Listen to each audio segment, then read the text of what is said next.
Look at what Russia just did overnight, in a move that's going to hit us too. This is just one sign of this wild world that Labour's got to come to grips with. It's Russia's big gas exporter, Gazprom, has just told Europe, sorry, equipment problems with our big gas pipeline to Europe.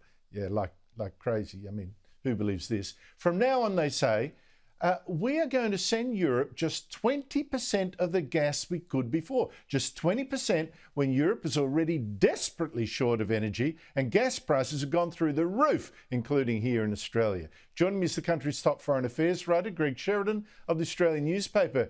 Greg Sheridan, thanks for your time. What is Russia doing here? Because this is going to have huge effects. Well, Andrew, Russia is quite ruthlessly applying the screws on Europe.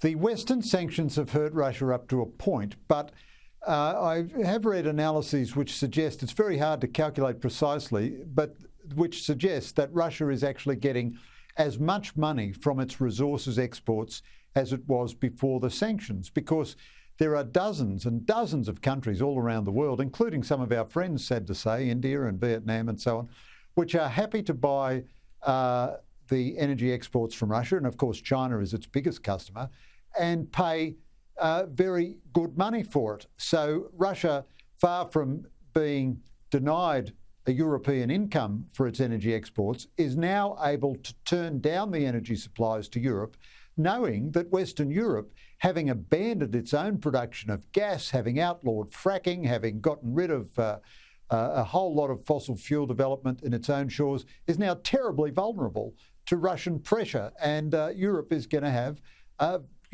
very severe energy shortage because of what Russia is doing. Absolutely right. The Russians are not just selling gas to and oil to China and to India, but also, of course, what gas is still selling to Europe is now being sold at an enormous increased price. So they're cleaning up and have got Europe over a barrel. But there's another reason to worry now about the way the world is going. Greg, last night I mentioned the plans of Nancy Pelosi, the Speaker of the US House of Representatives. She wants to visit Taiwan, a country that China says is actually a renegade province and she must not go. And I said this could lead to war because China's threatened a tough reaction. And Pelosi says she has heard claims it could even blow her aeroplane from the sky if she tries to fly to Taiwan. Now, former Prime Minister Paul Keating says Pelosi's planned visit to Taiwan is reckless, provocative, and potentially catastrophic and should be scrapped. Is Keating right? And let's remember, he's an apologist for China for a long time. Should the US give in to China's threats? No, Keating is talking rubbish, and he always ends up echoing the line of the Chinese government. I'm sure his motivation is sound, but his analysis is terrible. I think this is a dreadful moment, Andrew, and could turn out to be one of those pivot moments in history. Up until now, I've been moderately happy with the Biden administration's policies towards China. But right now, Biden is pulling off Trump's tariffs. His infallibly counterproductive John Kerry is trying to get a deal with China on climate change. What a joke that is. But the Chinese have drawn the lesson from Russia that if you threaten America with direct military engagement, Biden will be very constrained in his actions. Now, I'm no big fan of Nancy Pelosi in the general scheme of things, but the fact that this woman of 80 wants to visit Taiwan, good on her, that's fantastic. God bless her.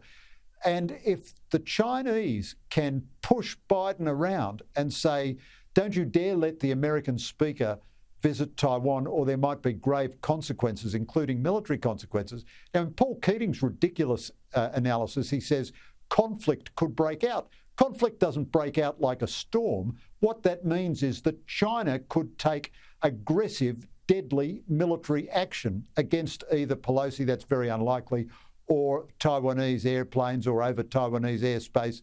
And they are using that threat, just as Russia uses the implicit threat of a nuclear exchange, to push Biden around and apparently to constrain America's actions. So a few weeks ago, Biden was saying he would come directly to Taiwan's military aid if it was attacked. Now he's telling Nancy Pelosi that she's got to take orders from Beijing about what parts of the world It's incredible. she can visit. If Biden goes ahead with this, I think it's a very bad moment. Yes, I'd like Paul Keating too to let us know. So he's got lots of advice, aggressive advice and criticism for American leaders wanting to visit a democracy.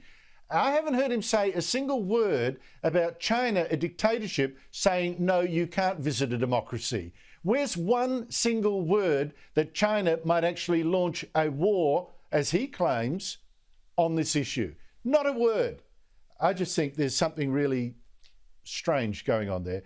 Greg Sheridan, thank you so much indeed for your time.